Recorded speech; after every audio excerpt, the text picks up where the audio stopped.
lance un appel solennel à tous ces dirigeants de penser à nos prisonniers d'opinion et politique, de penser aux atrocités que Faure et Sozina Gnassingbé ont fait au peuple togolais, de penser à la réalité et la réalité que vivent le peuple togolais et qu'on les demande de ne pas venir à ce meeting-là.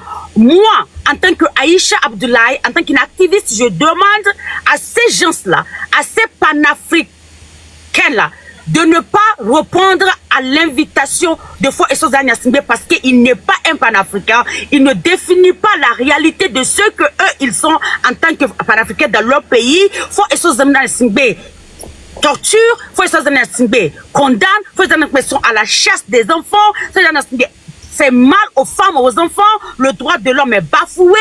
C'est quel panafricanisme ça? Et pourquoi vous allez venir? Et je lance un appel solennel à tous ces dirigeants-là de ne même pas essayer de venir au Togo. Vas-y, my brother. Ok, donc, après avoir dit cela, il faut savoir que, aussi, le régime d'Assimi Goïta n'est pas un régime panafricain. Moi, je le dis et je le confirme. Parce qu'en tant qu'un panafricain, il faut être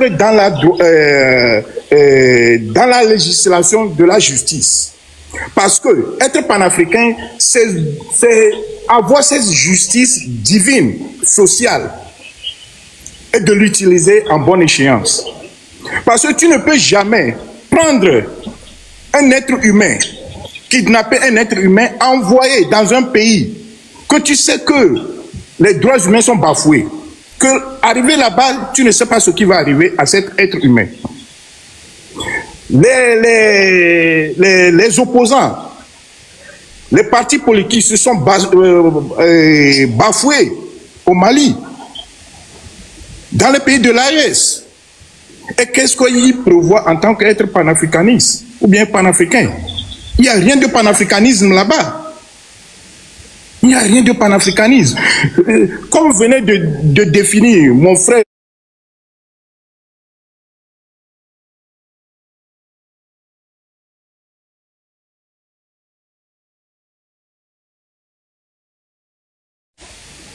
on ne peut pas te kidnapper en pleine rue pour venir te mettre dans un cachot, pour te juger ou bien qu'il n'y a pas de jugement.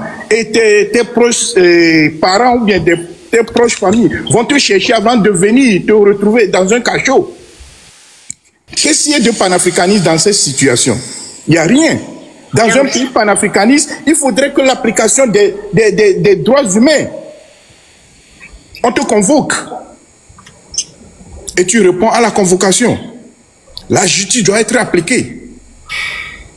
L'être humain doit être pris au centre de tous les débats. On ne doit jamais bafouer les droits humains. C'est le panafricanisme qui commence dans ce but-là. C'est ça. Le panafricanisme, cela veut dire que de recentrer l'être humain.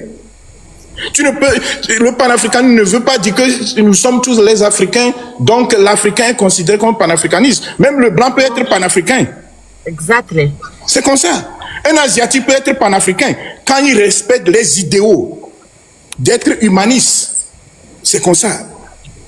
Donc au Togo, il n'y a rien du panafricanisme là-bas. Même dans l'US, il n'y a rien du panafricanisme là-bas. Rien du tout. Les droits humains sont bafoués. Exactement. Donc c'est ça que je voudrais apporter comme contribution. Merci beaucoup, brother. Tu es au point. Merci beaucoup. Merci. Tonton Eric Valls, bonjour. Comment vous allez? Merci pour votre patience. Bonjour Aïcha, bonjour le panel, bonjour à tout le monde. Monsieur Faure Gnassingbé et puis, bon, pas Monsieur Faure Gnassingbé, j'ai décidé de ne plus l'appeler Monsieur. Moi aussi, mais au service de c'est le respect qu'on a. Il y a des gens qui... Non, moi, quelqu'un qui a des VIER à son service, quelqu'un où les petits-enfants sont jetés dans la lagune et ça ne... Tonton Eric Val, give me 1 second. Je te jure que mon écran est noir. Je ne blague pas. C'est pas parce que j'ai des lunettes. C'est noir. Ils sont en train de signaler mon live. Tapotez s'il vous plaît au maximum. Sécurisez mon live s'il vous plaît. Parce que Eric Val, il fait des analyses pertinentes. Tapotez, sécurisez les lives pour qu'on puisse finir. OK? j'ai pas beaucoup de temps, je suis à mon break, donc tapoter, partager pour qu'on puisse finir, ok? Merci beaucoup. Merci Samedi. Ok, tonton Val, vas-y. Merci. Donc, merci, ils ont l'habitude, hein, le père et le fils, ils ont eu l'habitude d'utiliser des faits de politique extérieure pour pouvoir garder leur image, tromper l'opinion internationale. Ils l'ont fait tout le temps. Le père s'est présenté comme médiateur dans tous les conflits, même quand il y a deux poules ou une poule, un coq qui se querelle quelque part, il prend l'avion, il s'en va, il dit qu'il veut régler ça et tout et tout et tout. Le fils, malheureusement, use du même astuce, des mêmes stratagèmes pour tromper l'opinion. Mais nous, on n'est pas trompé, on n'est pas manipulé. Ce qu'on appelle l'AES aujourd'hui, c'est une création de Faure Gnassingbé. Et il n'y a pas de panafricanisme là-bas. C'est des gens qui ont pris le pouvoir par la force et qui ne veulent pas le rendre et qui usent de stratagèmes. On commençait par dire c'est la France, la France, la France. Nous connaissons les difficultés, les problèmes que nous avons avec la France, nous les connaissons. Mais ceux-là ne luttent pas pour l'Afrique, ils ne luttent pas pour les Africains. Leur stratégie, tout ce qu'ils font, c'est pour rester au pouvoir. Et la preuve, c'est ça qu'ils sont en train de faire. Le panafricanisme, ce n'est pas la dictature.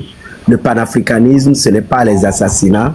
Et aujourd'hui, M. Faure Gnassingbé peut se targuer en même temps de panafricaniste aussi, parce que au début, vous allez voir que ils ont voulu faire croire aux gens que le mouvement M66 et autres, ils sont nés parce que Faure Gnassingbé est du côté de l'AES.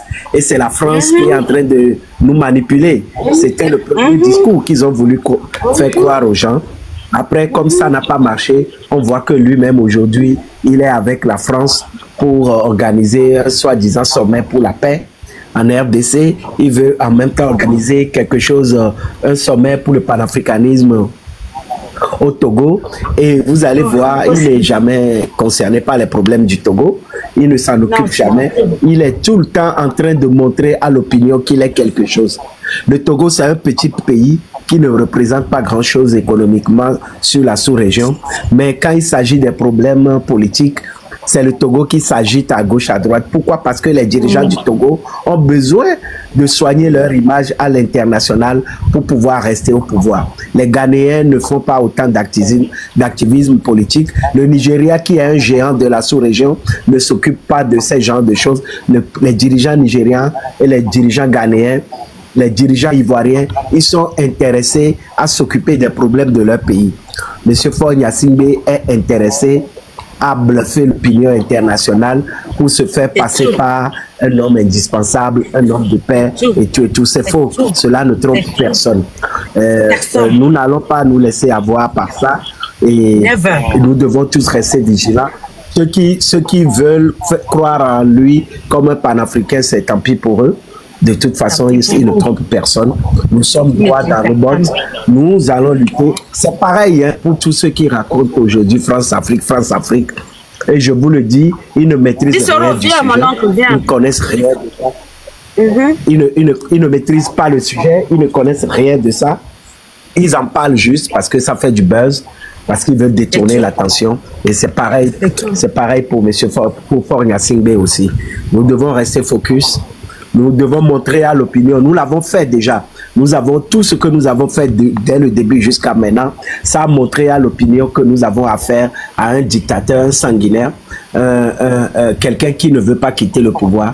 On ne peut pas être homme de paix à l'extérieur et être contre la paix dans son propre pays. On ne peut pas faire la guerre à ses citoyens, à ses concitoyens et aller et faire taire la guerre ailleurs dans d'autres pays. C'est un non-sens.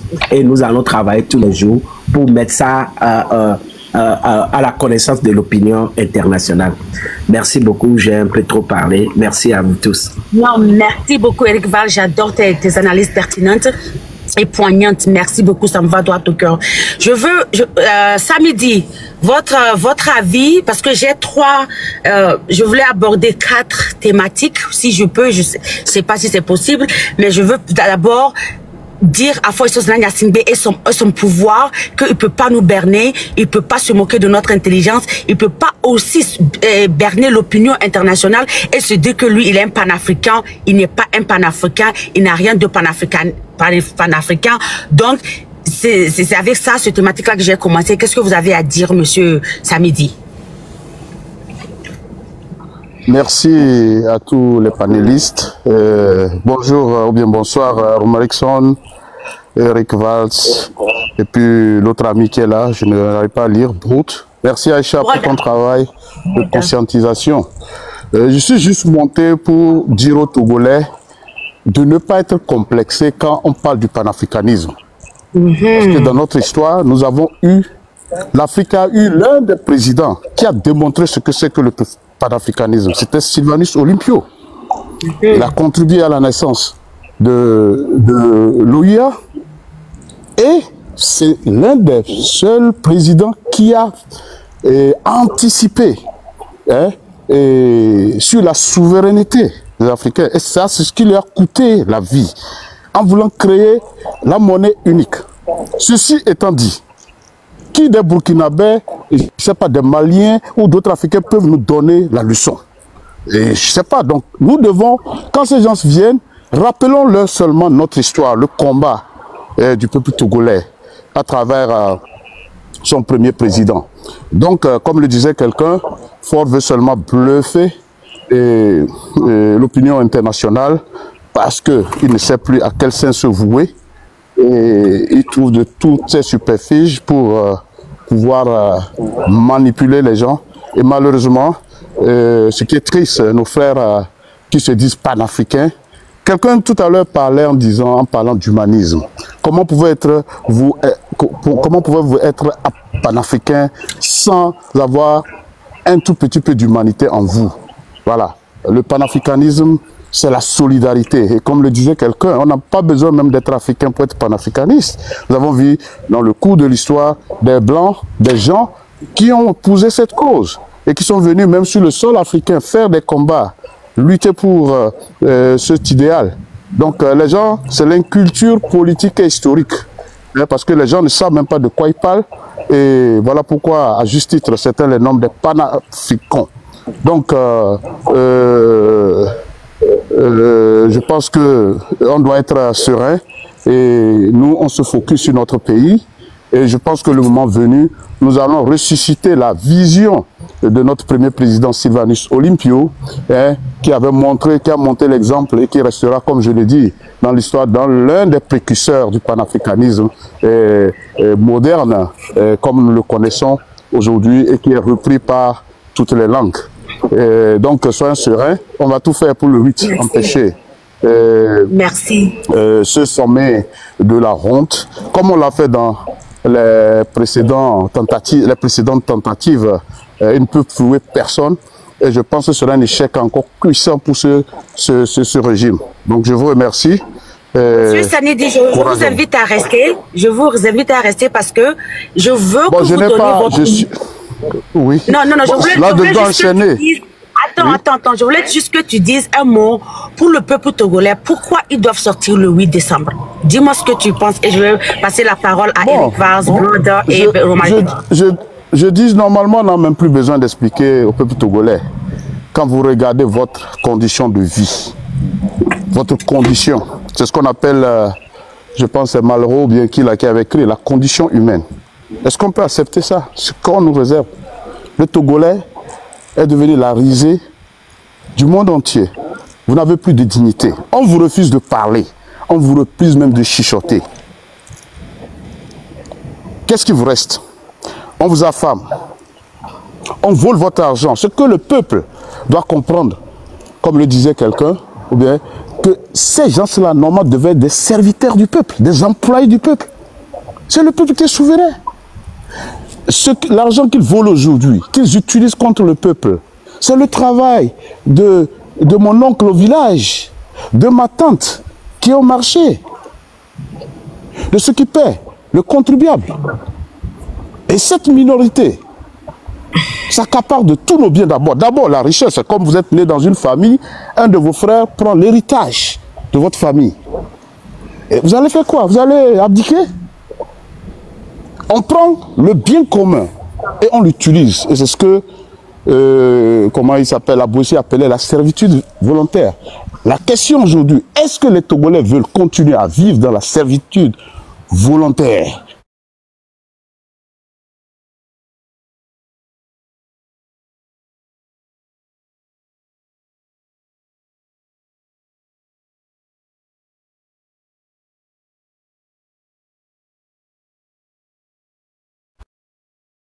Ça suffit. Donc aujourd'hui, je pense que ce n'est pas que les Togolais ne sont pas conscients de leur situation, mais c'est la peur. Or, comme le disait quelqu'un, vaut mieux mourir digne que de subir l'humiliation. Ces gens nous narguent depuis des années. Ils hypothèquent la vie de nos enfants. Nous-mêmes, nous avons sacrifié. Le dernier combat que nous devons mener aujourd'hui, c'est celui de sauver cette nation en décadence. Il y a un auteur qui disait un pays peut se remettre d'un cataclysme économique et même d'une guerre. Mais un pays dont les bases fondamentaux comme morale se désagrègent, ce pays n'existe plus. Et beaucoup de cultures ont disparu comme ça. Donc nous hypothéquons, ils ont hypothéqué notre avenir. Les dettes sont là, c'est la misère. Regardez aujourd'hui, même au Togo aujourd'hui, les gens ont peur de leurs propres frères et sœurs.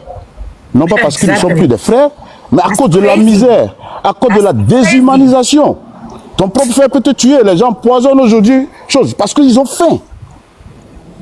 Vous voyez? Le problème de terre entre les familles et les fils, c'est ce qui n'existait pas. Donc, nous...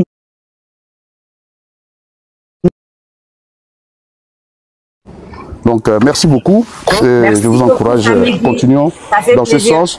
Ce qui est sûr, le peuple, comme on le dit, même si le peuple, la majorité dort, il y a toujours une minorité qui s'organise pour libérer un peuple. C'est ce que les gens doivent comprendre. Donc, soyons ingénieux, soyons patriotes.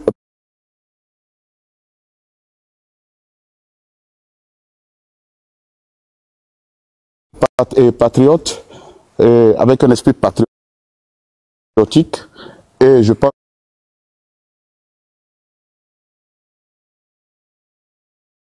qu'avec l'aide de Dieu,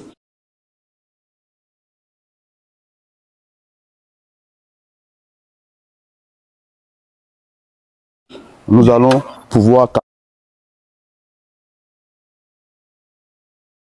parce que Dieu ne peut pas continuer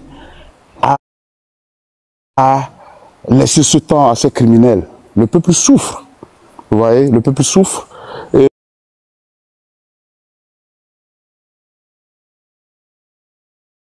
donc tout le monde va payer, vous voyez. Que vous soyez africain, vous venez à Lomé, vous pouvez mourir. Ah, parce qu'il n'y a pas d'hôpitaux, parce que les routes ne sont pas bonnes, et parce que c'est un gouvernement irresponsable. Donc je vous remercie. Je vais descendre. Merci beaucoup, courage à nous. Merci beaucoup. Merci beaucoup. Black Star, bonsoir. Bienvenue. Qu'est-ce que vous avez à dire sur le 8? Et oui, c'est de ça qu'on entend de parler. Quel courage, quel mot vous avez pour les Togolais? Qu'est-ce que vous pouvez dire pour motiver cette jeunesse, ces Togolais, pour qu'ils puissent comprendre qu'ils sont souverains, pour qu'ils puissent comprendre que Fort et son système a peur de leur colère? Vas-y, mon frère.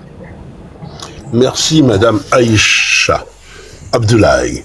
Je voudrais saluer d'abord Monsieur Broders, Monsieur Romaric, Eric Valls, et Monsieur Samidé, ainsi que ceux qui nous écoutent. Vous voyez, j'ai pas pour habitude de pratiquer la langue de bois. J'ai pour habitude de dire ce que je pense, en toute sincérité. Vous voyez, le peuple togolais, ce n'est même plus une question d'être dans la misère. C'est-à-dire, le peuple togolais, évidemment pas tout le monde toute honte vue, ont accepté l'humiliation. Donc ils sont humiliés. Alors évidemment, si sous peu, à ce qui paraît, braquage il y a, les gens sont sortis, donc ils sont dans le culte de la mort. Ils sont sortis. Faut dire ça. Merci. Ja. Donc, ils sont sortis nombreux pour regarder le corps supplicié. Et puis tout le monde criait Ao, Ao, Ao et compagnie. Ils ont fait encore la même chose quand les gamins ont été jetés dans les tokbas. Ils sont sortis pareil encore. Ils se sont flanqués tous, et puis par après, ils sont sortis, ils ont crié Ao, Ao, Ao, et puis ils ont chanté tout leur ubi orbi, et puis ils ont regardé le mort, et chacun est rentré chez soi. Et donc il y a le culte de la mort qui est mis en avant. Et ce culte de la mort, ceci est inacceptable. Cela revient simplement à dire que le peuple togolais accepte l'humiliation, accepte de boire de l'eau saumâtre, accepte de voir des enfants sans rien dans le ventre dans les ghettos de Katanga. Aux Botovi, aux Banou, qui ont la grande gueule, eux tous, quand vous les écoutez, c'est les Banou les plus dangereux de la terre. Et puis, quand il s'agit de la patrie, boum, tous les Banou ont disparu. Tous les Botovi ont disparu. Mais si c'est pour faire la bérétisation avec des TikTok merdiques, ils sont les premiers à quémander. Parce que quand vous prenez le panel togolais, ce n'est que de la mendicité numérique. Voilà. Donc, ces gens-là ont accepté l'humiliation. Et cette humiliation ne peut plus continuer au vu et au su de tout le monde. Parce que, derrière, le Togolais a développé une mentalité de survie et de syndrome de Stockholm. Et donc, ils font la révolution par procuration. C'est-à-dire, quand vous leur dites, mais attendez les gars, il y a quelque chose qui ne va pas, la première des réponses qui vont vous objecter, c'est « t'as qu'à venir, pour qu'on puisse le faire ». Donc, eux, ils ont besoin toujours d'une poitraille devant et qui se planque derrière. Ceci s'appelle de la lâcheté. Voilà, il faut le dire. Et pourquoi cette lâcheté? Parce que, toute honte vue, ils ont décidé une fois de plus de léguer à la nouvelle génération leur procrastination. Ça fait 60 piges que nous procrastinons. Et donc, on préfère aller jouer à l'ito, aller faire du léguédé, rentrer dans les églises miteux, honteuses, voleuses, pour parler des histoires d'Assoué et de machin, d'Agenvi, de nous soit globés, toutes ces conneries. Hein? Et ils pensent qu'ils vont se flanquer et léguer ça aux petits à Bozokovi. Parce que c'est ce qu'ils font. Ah bon? Peut-être à Jouléa, ça va aller, la bagnon. Et quand vous écoutez leur musique, eh oui, je sais de quoi je cause. Je suis togolais. Quand vous écoutez leur musique, écoutez toutes leurs stars.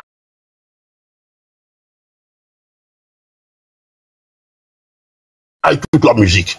À commencer même par King et tout ça et tout. C'est que les histoires de « Ah, la bagnole, ah oui, machin, mais la Black Star, où est King aujourd'hui? Où est King? Pourquoi il ne dit rien? Voilà, où est King Naissant? Pourquoi il ne dit rien? Où est Centrinos? Pourquoi il ne dit rien?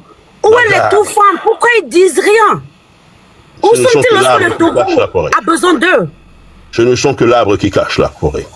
Il y a aussi des afiamala, des machins, des ceci, des cela. Alors, bon, donc du coup, pour revenir succinctement à ce que je dis, voilà, ils ont décidé de léguer encore le problème aux Abojokobi. Sauf que les Abojokobi ont dit non. Il y a une nouvelle génération qui dit non. Les vieux bonbons, hein, ils refusent ça. Ça va pas y aller. Vous n'allez pas laisser vos merdes aux autres. Donc, ils préfèrent se planquer dans les églises avec des pasteurs voyous. Parce que ceux-là, vous avez vu, est-ce qu'ils ont parlé de quelque chose?